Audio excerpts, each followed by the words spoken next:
Opening സീനിൽ ഒരുപാട് പേര് ഇപ്പൊ ഹീറോയെ ടാർഗറ്റ് ചെയ്യാണ്. ആ ടീച്ചർ ആണെങ്കിൽ അത് കണ്ട് ഷോക്കാവും. ആ പയ്യന്റെ അവസ്ഥ അത് ഭയങ്കര കഷ്ടമാണ്. അവന് ഒരുപാട് പേര് എയിം ചെയ്യുന്നുണ്ടെന്ന് പറഞ്ഞ് അവനിലേക്ക് തന്നെ നോക്കും. ഉടനെ അടുത്തുള്ള മറ്റൊരു ടീച്ചർ അത് ആരാണെന്ന് പറഞ്ഞു കൊടുക്കും. ബോലം മാസ്റ്ററിനാണെങ്കിൽ അത് കാണുമ്പോൾ തന്നെ പിടികിട്ടും. ബോലം മാസ്റ്ററിനാണെങ്കിൽ ഹീറോയെ കാണുമ്പോൾ തന്നെ പിടികിട്ടും. ഹീറോയ്ക്ക് ഒരു മാസ്റ്റർ പ്ലാൻ ഉണ്ട്. അവനാണ് അവിടെ വെച്ച് ഏറ്റവും കൂടുതൽ പവർ ഉള്ളത്. അവന്റെ പവർ ഉപയോഗിച്ച് ആ ബീസ്റ്റുകളെ പിടിക്കാനായിട്ട് പോവാണ്. ആ ബീസ്റ്റുകളെ അവനിലേക്ക് അബ്സോർബ് ചെയ്തെടുത്ത് അവറ്റകളെ തകർത്ത് അവറ്റകളുടെ സ്കോർ അതെങ്ങനെയെങ്കിലും സ്വന്തമാക്കുക എന്നത് മാത്രമാണ് ഹീറോയുടെ ലക്ഷ്യം. ടീച്ചേഴ്സിനാണെങ്കിൽ ഹാർട്ട് ബീറ്റ് കൂടി കൂടി വരും. ഹീറോ അവൻ എന്താണ് ചെയ്യാൻ പോകുന്നതെന്ന് അറിയാൻ അവർക്ക് ഭയങ്കര ആകാംക്ഷ. അപ്പോഴായിരിക്കും ടീച്ചേഴ്സിനെയും ബീസ്റ്റുകളെയും സ്റ്റുഡൻസിനെയും എല്ലാം ഞെട്ടിച്ചുകൊണ്ട് ഹീറോ അവൻ അത്രയും നേരവും കളക്ട് ചെയ്ത സാധനങ്ങളൊക്കെ വെച്ച് അവനാണെങ്കിൽ ഇപ്പൊ ഹായായിട്ട് കുക്ക് ചെയ്യാണ്. ഇവൻ എന്താ ചെയ്യണേ? ഇവന് വട്ടായോ? അതൊക്കെ പോയിന്റ്സ് ആക്കി കൺവേർട്ട് ചെയ്യാനുള്ള സാധനങ്ങളല്ലേ എന്ന് പറഞ്ഞ് ഇപ്പൊ ഒരു ഫ്ലാഷ് ബാക്ക് കാണിക്കും. ഫ്ലാഷ് ബാക്കിൽ കുട്ടികളെല്ലാവരും കൗണ്ട് ഡൗൺ കഴിഞ്ഞ് ഓരോ എൻട്രൻസ് വഴി ആ മത്സരത്തിൽ പങ്കെടുക്കാൻ ഉഷാറായിട്ട് ഓടുകയാണ്. എല്ലാവരും ഓടിപ്പോയതിനു ശേഷം ഹീറോയും അവന്റെ ഫ്രണ്ടും അവർ രണ്ടുപേരും ഏത് ബ്ലോക്ക് നോക്കി ഓടുന്നു ചിന്തിച്ച് കൺഫ്യൂസ്ഡ് ആയിട്ട് നിൽക്കും. അതേസമയം ഹീറോയോട് കുറച്ച് ക്രഷൊക്കെ ഉള്ള ഒരു പെൺകുട്ടിയുണ്ട്. തലയിൽ കൊമ്പുള്ളൊരു പെണ്ണ്. അവളാണെങ്കിൽ ഹീറോയെ മാത്രം ചിന്തിച്ച് അവളുടെ ഫ്രണ്ട്സിനോട് പറയും, ഞാൻ 2ാം നമ്പർ എൻട്രൻസിലൂടെയാണ് അകത്തേക്ക് പോകാൻ ആഗ്രഹിക്കുന്നത്. അതേസമയം ഹീറോ ആണെങ്കിൽ ആ 4th എൻട്രൻസ് അതുവഴി അകത്തേക്ക് വരികയാണ്. അവൻ ആ സ്ഥലം ഒരുപാട് ഇഷ്ടാവും. നല്ല അടിപൊളി ഒരു വലിയ കാട്. അവിടെ ദൂരത്തായിട്ട് അവൻ കുറച്ച് ചെറിയ ഫ്ലവേഴ്സ് കാണും. അവൻ ആ ഫ്ലവേഴ്സിന്റെ അടുത്ത് വന്ന് സ്മെല്ലൊക്കെ ചെയ്ത് നോക്കി അതിന്റെ സൗന്ദര്യം അത് ആസ്വദിച്ച് നിൽക്കും. ഹീറോ ആണെങ്കിൽ ആ ഫ്ലവറിൽ ടച്ച് ചെയ്യാനായിട്ട് പോവും. അത് കണ്ട് അവന്റെ ഫ്രണ്ടില്ലേ, അയ്യോ വേണ്ട വേണ്ട, അത് തൊടാൻ പാടില്ല. ഇവിടെ കാണാൻ ഭംഗിയുള്ള ഒരുപാട് സാധനങ്ങളുണ്ട്. പക്ഷേ അവറ്റകളുടെ ഒന്നും സ്വഭാവം ഒട്ടും ശരിയല്ല. നിനക്ക് ഇവറ്റകളെ കുറിച്ച് കാര്യമായിട്ടൊന്നും അറിയില്ലല്ലേ? കുഴപ്പമില്ല, ഞാൻ പറഞ്ഞു തരാം. എന്റെ അനുവാദം ഇല്ലാതെ നീ ഒന്നിലും തൊടാൻ പാടില്ല എന്ന് പറഞ്ഞ് അവനിപ്പോ ഏതോ ഒരു വഴിയൊക്കെ ചൂണ്ടിക്കാണിച്ച് അതുവഴി മുൻപോട്ടേക്ക് നടക്കുകയാണ്. അതിന് ഹീറോ പറയും, നമ്മളിങ്ങനെ ലക്ഷ്യമില്ലാതെ എവിടേക്കും പോകാൻ പാടില്ല. ആദ്യം ഈ കാട്ടിൽ അഥവാ നമ്മൾ പെട്ടുപോവാണെങ്കിൽ എങ്ങനെ സർവൈവ് ചെയ്യാൻ പറ്റും എന്ന് വേണം നമ്മൾ മനസ്സിലാക്കി വെക്കാൻ. സോ ഒരു സിമ്പിൾ കാര്യം അതിനുവേണ്ടി ചെയ്താൽ മതി.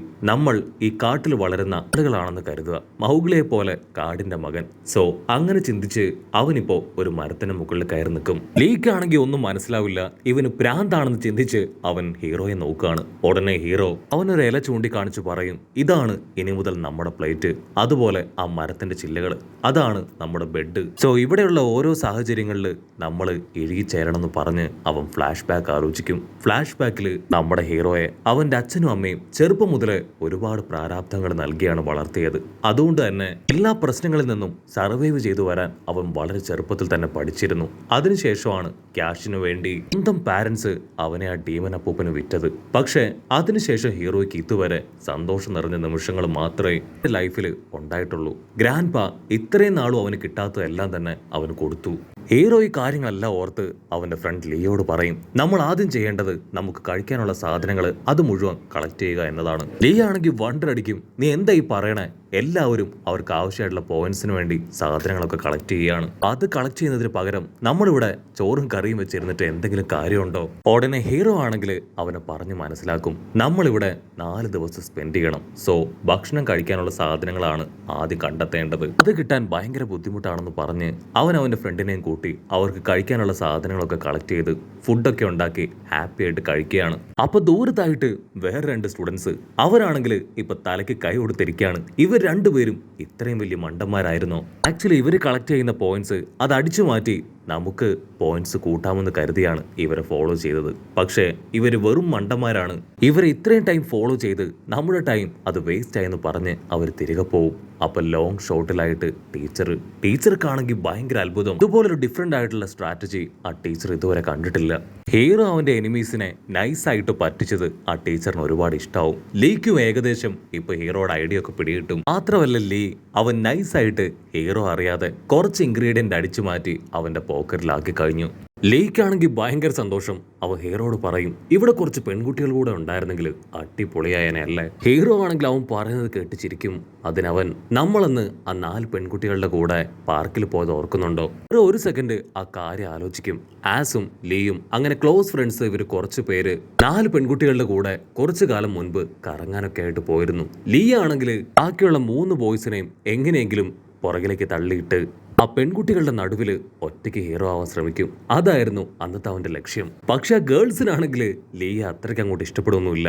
അവർക്ക് ഏറ്റവും ഇഷ്ടാവുക ആ ജിമ്മനെ ആയിരിക്കും. അവർ ജിമ്മന്റെ അടുത്തേക്ക് വന്ന്, വാവ്, നിന്നെ കാണാൻ ശരിക്കും അടിപൊളിയാണ്, നിന്റെ ഈ മസിൽസ് ഒക്കെ ചെറുപ്പം മുതലേ ഉരുട്ടി കയറ്റിയതാണോ, നിന്റെ റേഷൻ എന്താണ്, അങ്ങനെ ഒരുപാട് ചോദ്യങ്ങൾ അവനോട് ചോദിക്കും. അപ്പോ ലീ ഓൾറെഡി ജിമ്മനോട് സ്വകാര്യമായി പറഞ്ഞു കൊടുത്ത ഒരു കാര്യം അവൻ ആലോചിക്കും. ഗേൾസ് നിന്നോട് എന്തൊക്കെ ചോദിച്ചാലും അതിന് മറുപടി കൊടുക്കരുത്. അങ്ങനെ കൊടുത്തു കഴിഞ്ഞാൽ നിന്റെ വെയിറ്റ് പോവും. അവര് നീ വെറും ഒരു വായി നോക്കിയാണെന്ന് തെറ്റിദ്ധരിക്കും. ആക്ച്വലി ലീയുടെ ഉദ്ദേശം അത് മറ്റൊന്നുമല്ല. ഗേൾസിന്റെ ഫോക്കസ് മുഴുവൻ അവന് കിട്ടണം. അതിനുവേണ്ടിയാണ് അവൻ നമ്മുടെ ജിമ്മനെ പറഞ്ഞ് തെറ്റിദ്ധരിപ്പിച്ചത്. പക്ഷെ ജിമ്മനാണെങ്കിൽ ആ കാര്യങ്ങളെല്ലാം ഓർത്ത് അവർക്ക് അവരുടെ ചോദ്യങ്ങൾക്ക് മറുപടി ഒന്നും പറയാതെ അവരെ നോക്കി അങ്ങനെ സ്റ്റൈലായിട്ട് ചിരിക്കുകയാണ്. ആ ഒരു സ്റ്റൈലില് ആ പെൺകുട്ടികൾ എല്ലാവരും വീഴും. അവരുടെ മനസ്സിൽ വലിയൊരു പൂന്തോട്ടം വിരിഞ്ഞതുപോലെ ഒരു വലിയ സന്തോഷം കടന്നു വരികയാണ്. മറ്റൊരു ഭാഗത്ത് ആ പിങ്ക് പെണ്ണ്, അവളാണെങ്കിൽ ഹീറോയുടെ അടുത്തേക്ക് വരും. വാവ്, ഞാൻ നിന്നെ കുറിച്ച് ഒരുപാട് കേട്ടിട്ടുണ്ട്. സത്യത്തിൽ നമ്മൾ തമ്മിൽ ഒരുപാട് സിമിലാരിറ്റി ഉണ്ട്. നമ്മുടെ കൈകൾ തന്നെ ഒരേ വലുപ്പമാണല്ലേ. ഹീറോ അവൾ പറയുന്നത് കേട്ട് അവളുടെ കൈകളിലേക്ക് നോക്കും. വലുപ്പമൊക്കെ സെയിം ആണ്, പക്ഷേ എന്റെ കൈനെ കഴിഞ്ഞും ഒരുപാട് നല്ലതും ക്യൂട്ടുമാണ് നിന്റെ കൈകൾ. എന്റെ കൈ അതെനിക്ക് ഒത്തിരി ഇഷ്ടമായി. അത് കേൾക്കേണ്ട താമസം അവൾ നാണിച്ച് കാലുകൊണ്ട് കളമൊക്കെ വരച്ച് അങ്ങനെ നിൽക്കും. മറ്റൊരു ഭാഗത്ത് ജാസ് ആണെങ്കിൽ അവന്റെ ടെസ്റ്റ് പവർ അതുപയോഗിച്ച് ചില സാധനങ്ങളൊക്കെ അടിച്ചു മാറ്റി കാണിച്ചു കൊടുക്കും. ഇവിടെ ലീക്കാണെങ്കിൽ ഈ കാഴ്ചകളൊക്കെ കണ്ട് ഇപ്പൊ ചത്താ മതിയെന്നാവും. എത്രയും പെട്ടെന്ന് ഇവരെ ഇംപ്രസ് ചെയ്യണമെന്ന് പറഞ്ഞ് അവൻ അവന്റെ കഴിവ് കാണിക്കാൻ തുടങ്ങും. മറ്റുള്ളവരെ കൺട്രോൾ ചെയ്യാൻ പറ്റും. അവൻ ആ പവറൊക്കെ ഉപയോഗിച്ച് അവരെ ഇംപ്രസ് ചെയ്യാൻ ശ്രമിക്കും. പക്ഷേ അതെല്ലാം തന്നെ ദാരുണമായിട്ട് പരാജയപ്പെട്ട് അവൻ നാണം കെടും. അവൻ ഈ കാര്യങ്ങളെല്ലാം ഓർത്ത് ഇപ്പൊ ഹീറോയോട് പറയും, അന്ന് ഞാൻ ശരിക്കും ആ പെൺകുട്ടികളുടെ ഇടയിൽ നാണം കെട്ടുപോയി. നിങ്ങളാണ് അന്ന് സ്റ്റാർ ആയത്. അതിന് ഹീറോയും അവന്റെ തോളിലൊക്കെ തട്ടി അവനെ സമാധാനിപ്പിച്ച് മുൻപിലേക്ക് നോക്കുമ്പോഴായിരിക്കും കാടിന്റെ ഉള്ളിൽ നിന്ന് എന്തോ ഒന്ന് വരുന്നത് കാണാം. പിങ്ക് കളറിൽ ഒരു ബൊമ്മയായിരിക്കും അവരുടെ അടുത്തേക്ക് വരിക. ലീ ആണെങ്കിൽ അതിനെ കണ്ട് പേടിക്കും. അതിന് നമ്മുടെ ഹീറോ അവൻ പറയും, ലീ, നീ പേടിക്കേണ്ട ആവശ്യമൊന്നുമില്ല, അതിനെ അറ്റാക്ക് ചെയ്യണ്ട. നമ്മുടെ ക്ലാസ്മേറ്റ് ആ പച്ചമുടി പെണ്ണ് ക്ലാര, അവളാണത്. ഹീറോ ആണെങ്കിൽ ക്ലാരയോട് ചോദിക്കും, നിനക്ക് എന്തു പറ്റി, നീ എന്താ ഈ കോലത്തില് ഇവിടേക്ക് വന്നേ? ക്ലാരയാണെങ്കിൽ പ്രത്യേകിച്ചൊന്നും പറയില്ല. അവളുടെ തൊട്ടു പിന്നാലെ വേറൊരു പെൺകുട്ടി കൂടെ അവിടേക്ക് വരും. ലീ ആ പെൺകുട്ടിയെ നോക്കുന്ന ഗ്യാപ്പില് ക്ലാര അവളിപ്പോ നമ്മുടെ ഹീറോയിൻ തൂക്കിയെടുത്ത് അവിടുന്ന് ഓടുകയാണ്. ലീക്കാണെങ്കിൽ എന്താ ചെയ്യേണ്ടതെന്ന് അറിയില്ല. എന്താ സംഭവിക്കുന്നതെന്ന് അവന് മനസ്സിലാവില്ല. ഉടനെ ആ ഒരു പെണ്ണ് അവൾ അവന്റെ അടുത്തേക്ക് വന്ന് ചോദിക്കും, ഞാൻ ഒരുപാട് സമയമായി പോയിന്റ്സിന് വേണ്ടി അലയിക്കുകയായിരുന്നു. നിന്റെ കയ്യിലുള്ള ആ കമ്മോഡിറ്റീസ് അതെനിക്ക് തരുമോ? അവനാണെങ്കിൽ ഷോക്കായിട്ട്, അയ്യോ ഇല്ല ഇല്ല, എന്റെ കയ്യിൽ ഒരു കമ്മോഡിറ്റി പോലും ഇല്ല. അതിനവള് അവളുടെ ബോഡിയിലെ ഒരു പ്രത്യേക സ്മെല്ല് അത് റിലീസ് ചെയ്യാണ്. ആ സ്മെല്ല് ഉപയോഗിച്ച് അവനെ ഇംപ്രസ് ചെയ്ത് എങ്ങനെയെങ്കിലും കളക്ട് ചെയ്ത കമ്മോഡിറ്റീസ് അത് സ്വന്തമാക്കുക എന്നതാണ് അവളുടെ ലക്ഷ്യം. അവളുടെ പ്രധാനപ്പെട്ട എബിലിറ്റിയും അത് തന്നെയാണ്. അവനാണെങ്കിൽ ഇംപ്രസ്ഡ് ആയിട്ട് നിൽക്കുന്ന ഗ്യാപ്പില് അവളിപ്പോ അവന്റെ ബോഡിയിലുണ്ടായിരുന്ന ആ കമ്മോഡിറ്റി അടിച്ചു മാറ്റും. അവൾ ആ കിഴിയിലേക്ക് നോക്കും. അതിൽ കുറച്ച് സാധനങ്ങൾ മാത്രമേ ഉള്ളൂ. ഓ നോ, എന്റെ ടൈം അത് വെറുതെ പോയി. നിങ്ങൾ ഇത്രയും നേരമായിട്ട് ആണോ ആകെ കളക്ട് ചെയ്തേ? അതിനവൻ അവന്റെ കോട്ട് കുലുക്കി ബാക്കി അവൻ കളക്ട് ചെയ്ത സാധനങ്ങൾ കൂടെ എടുത്ത് അവളുടെ കയ്യിൽ കൊടുക്കും. ഞാൻ കളക്ട് ചെയ്ത എല്ലാം നിനക്ക് തരാം, പക്ഷെ ഒരു അല്പനേരം നീ എന്റെ കൂടെ വരണം. നമുക്ക് കപ്പിൾസിനെ പോലെ ഇവിടെയൊക്കെ ചുറ്റിക്കറങ്ങി നടക്കാം. പക്ഷെ അവളാണെങ്കിൽ നൈസായിട്ട് അവനെ തള്ളിയിട്ട് ഒരു ടാറ്റാ ബൈ ബൈ ഒക്കെ പറഞ്ഞ് അവിടുന്ന് കടന്നു പോവാണ്. കട്ട് ചെയ്ത ഇവിടെ ക്ലാര, അവളാണെങ്കിൽ ഹീറോയുമായിട്ട് ഒരു പ്രത്യേക സ്ഥലത്തേക്ക് വരും. ഹീറോ ടെൻഷനായിട്ട്, നിനക്ക് എന്താ പറ്റിയേ, നീ എന്തിനാ എന്നെ തട്ടിക്കൊണ്ടു വന്നേ? അതിനവള് അവളുടെ സിബ് തുറന്ന് ഹീറോയെ പിടിച്ചു വലിച്ച് അവനെ ഉള്ളിലേക്കിട്ട് സിബ് ക്ലോസ് ചെയ്യും.